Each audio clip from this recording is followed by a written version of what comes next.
सुधा समक्षरे नित्ये त्रिधामत्रात्मिका स्थिता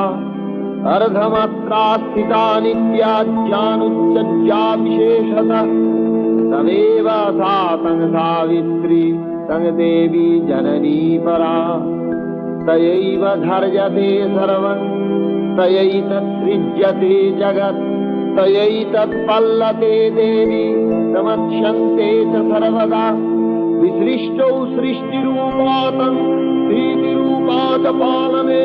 तथा संहृतिरूपान्ते जगतो स जगन्मये महाविद्या महामाया महामेधा महास्मृति महामहा च भवती महादेवी महासुरी प्रकृतिस्तञ्च सर्वस्व गुणत्रय विभाविनी कालरात्रिर्महा